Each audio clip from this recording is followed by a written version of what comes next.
Assalamualaikum warahmatullahi wabarakatuh.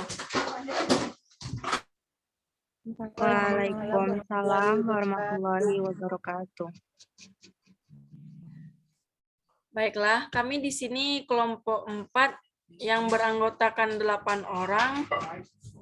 Yang anggotanya yaitu ada Nurhayani, Raisya Raseka, yang ketiga Ricci, Nuria Adha, ada Roman Syah Zamzam Samudra, Vina Yuniar, Wilfredo Holsten Sinaga, Yuda Pramudia Dafa, sama Zahratul Hanifah.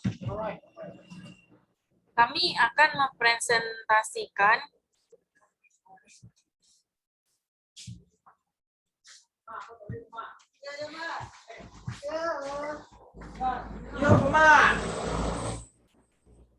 di sini kami akan mempresentasikan disfungsi keluarga dalam pendidikan formal anak. Yang pembaca materi pertama yang akan membacakan materi pertama disfungsi keluarga yaitu Zahratul Hanifah. Kepada Zahratul Hanifah dipersilakan.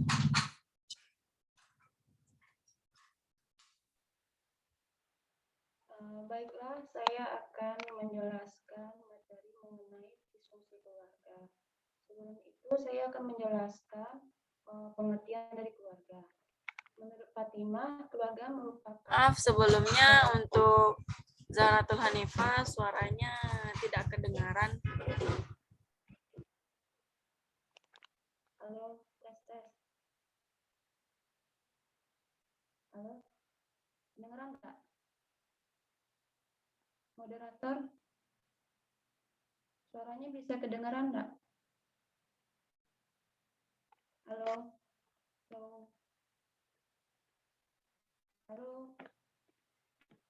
moderator. Yang lain, apakah bisa mendengar suara saya? Halo. Bisa. Sudah bisa dimulai. Hanifah. Baiklah. Maaf sebelumnya saya akan mengulangi menjelaskan pengertian dari keluarga. Menurut Fatimah di tahun 2010, keluarga merupakan perkumpulan dua orang atau lebih individu yang hidup bersama dalam keterikatan emosional dan setiap individu memiliki peran masing-masing yang merupakan bagian dari keluarga. Menurut Mubarak, keluarga adalah perkumpulan dua orang atau lebih individu yang terikat oleh hubungan perkawinan, hubungan darah, ataupun adopsi, dan setiap anggota keluarga saling berinteraksi satu dengan yang lainnya. Sedangkan menurut Undang-Undang Nomor 52 Tahun 2009, mendefinisikan keluarga sebagai unit terkecil dari masyarakat yang terdiri dari suami, istri, dan anaknya, atau ayah dan anaknya, atau ibu dan anaknya. Jadi dapat ditarik kesimpulan bahwa keluarga adalah kumpulan dua atau lebih individu yang terikat oleh hubungan perkawinan, hubungan darah, ataupun adopsi. Dan setiap anggota keluarga memiliki peranan masing-masing yang merupakan bagian dari keluarga. Selanjutnya, fungsi dari keluarga adalah ukuran dari bagaimana sebuah keluarga beroperasi sebagai unit dan bagaimana anggota keluarga berinteraksi satu sama lain. Hal ini mencerminkan gaya pengasuhan konflik keluarga dan kualitas hubungan keluarga. Fungsi keluarga mempengaruhi kapasitas kesehatan dan kesejahteraan seluruh anggota keluarga. Sekian dari saya, terima kasih. Saya serahkan kembali ke moderator. Baik, terima kasih Saudara Hanifah. Materi selanjutnya yang akan disampaikan oleh yaitu peranan anggota keluarga yang akan disampaikan oleh Raisya. Kepada Raisya dipersilahkan.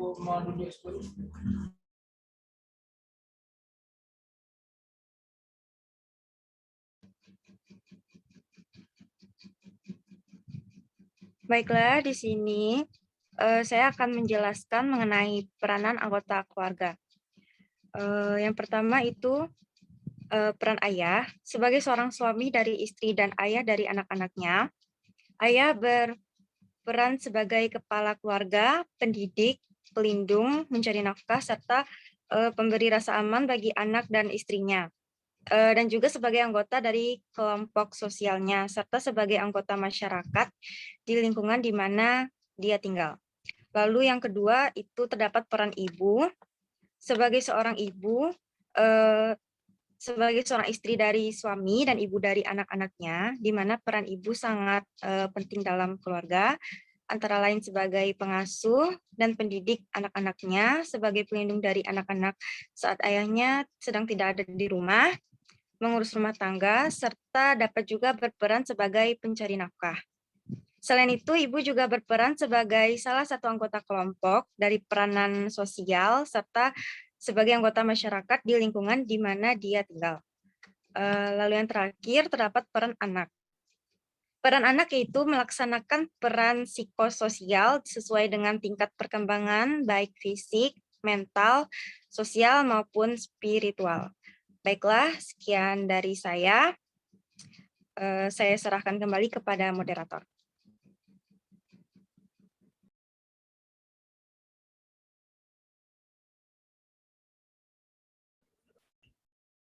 Baiklah, terima kasih kepada Raisya. Yang selanjutnya yaitu poin-poin masalah dan penjelasannya akan disampaikan oleh Nur. Pada Nur, dipersilakan.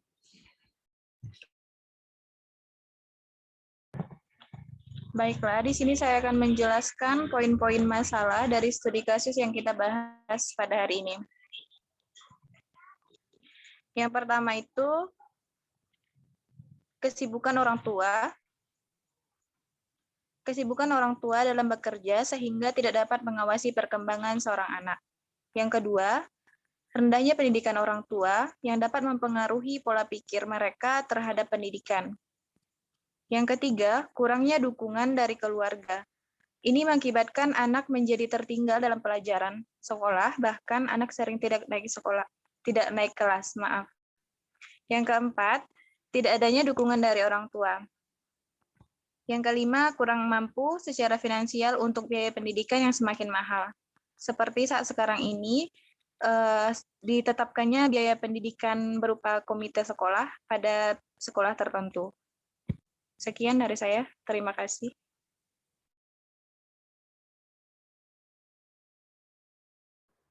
Baiklah, terima kasih kepada Nur. Yang selanjutnya yaitu penyebab masalah dan penjelasannya akan disampaikan oleh Wilfredo. Kepada Edo, dipersilakan.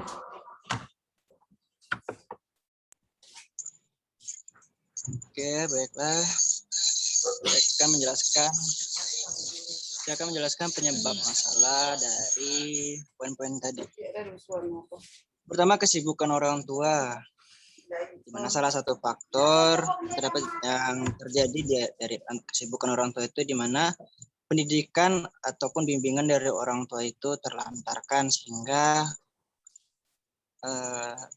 itu berpengaruh kepada sang anak sendiri yang tidak bisa terbentuk karakternya dan terdidik dari orang tuanya juga. Kemudian yang kedua, kurangnya dukungan keluarga. Kurangnya dukungan keluarga ini sangat berfaktorkan kepada mental, karakter sama keberanian dari anak-anak tersebut yang tidak pede dan tidak bisa berprestasi dalam bidang apapun dikarenakan kurangnya dukungan dari anggota keluarganya itu. Kemudian yang ketiga, rendahnya pendidikan orang tua. Pendidikan dari orang tua pun sangat berpengaruh dalam mendidik mental dan karakter dari anak-anak tersebut, di mana bisa dikatakan pendidikan sangat penting, baik dari keluarganya sendiri ataupun dari orang tuanya. Karena dari situ pula bisa terlatih anak dan bisa terbentuk karakternya. Kemudian tidak adanya dukungan dari orang tua. Yang poin keempat ini sangat penting karena dukungan apapun itu yang paling bisa berpengaruh untuk membentuk mental dan karakter dari seorang anak itu dari orang tua mereka sendiri. Jika mereka tidak dapat dukungan moral dan arahan yang baik dari orang tuanya pun mereka bakalnya jadi pemberontak, melawan, bahkan mau sampai bisa dikatakan depresi. kemudian kurang mampu secara finansial. Kalau dalam artian di poin kelima ini kurang secara finansial itu tergolong pada ya dari golongan-golongan orang tua yang bisa dikatakan semasa mudanya yang nggak betul-betul menempuh pendidikan itu secara baik sehingga ya berpengaruhlah sampai ke anaknya dan tidak bisa mendapatkan pekerjaan yang layak. Itulah menyebabkan anak tidak bisa mendapatkan pendidikan formal yang baik. Mungkin penyebab penjelasan dari saya sekian, saya kembalikan kepada moderator. Terima kasih kepada Wilfredo yang sudah menyampaikan materinya. Selanjutnya, akibat dari timbulnya masalah beserta solusi dan masalahnya akan disampaikan oleh Raisya. Kepada Raisya dipersilakan.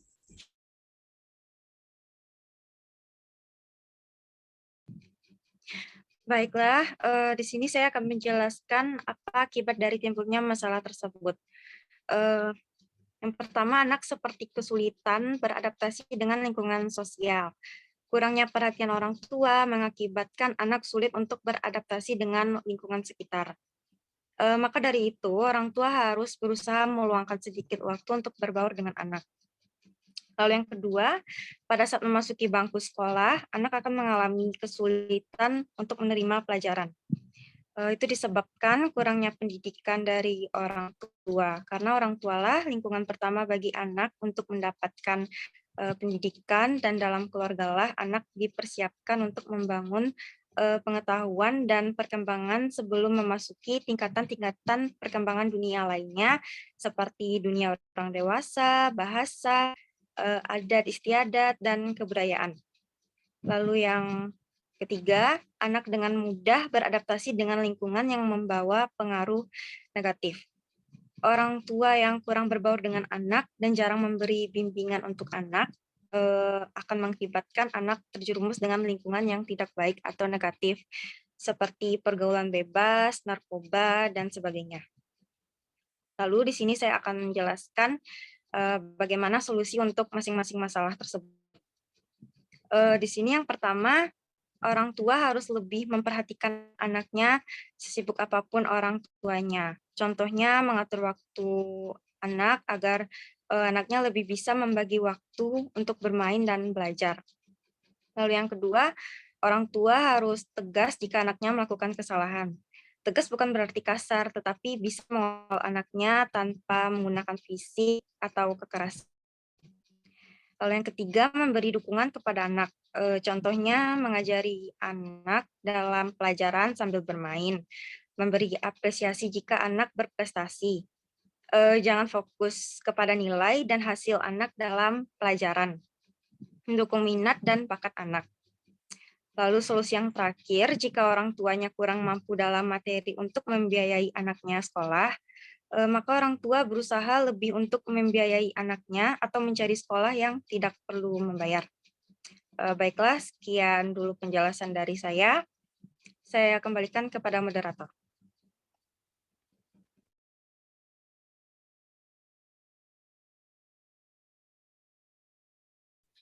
Baik, terima kasih kepada Raisya Seka yang telah menjelaskan akibat dari masalah dan serta solusinya.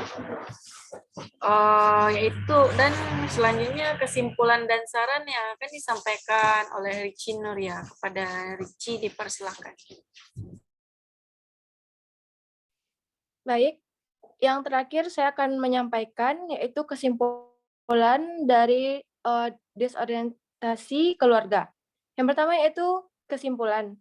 Disfungsi keluarga, khususnya peran orang tua dalam pendidikan anak terjadi karena para orang tua terlalu sibuk dalam bekerja, sehingga tidak dapat mengawasi perkembangan belajar anak. Lalu kurangnya pengetahuan orang tua akan pentingnya pendidikan membuat mereka menyerahkan semua hal yang berkaitan dengan pendidikan kepada guru yang mengajar anak di sekolah. Dan juga rendahnya pendidikan orang tua dapat mempengaruhi pola pikir mereka terhadap pendidikan. Kurangnya dukungan dari keluarga ini mengakibatkan anak menjadi tertinggal dalam pelajaran. Bahkan anak sering tidak naik kelas.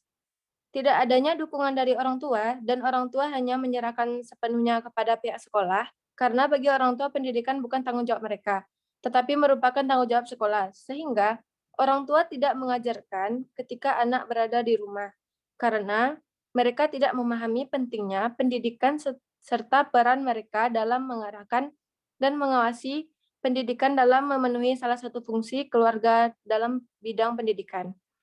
Yang terakhir yaitu saran. Dilihat dari tingkat pendidikan orang tua yang hanya tamat SD, diharapkan pemikiran mereka tentang pendidikan lebih luas, agar anak mereka dapat melanjutkan pendidikan ke jenjang yang lebih tinggi untuk masa depan yang lebih baik. Peranan orang tua diharapkan untuk lebih memperhatikan pendidikan anaknya dengan cara memberikan dorongan kepada siswa untuk terus belajar dan melanjutkan pendidikan yang tinggi untuk keberhasilan pendidikan anak. Baiklah, itulah kesimpulan dan saran dari presentasi kita kali ini, dan saya mengembalikan ke moderator.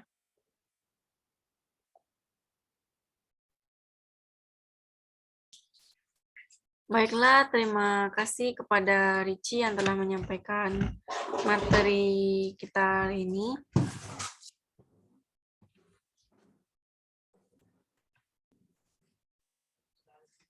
Baiklah, presentasi kita hari ini akan diakhiri.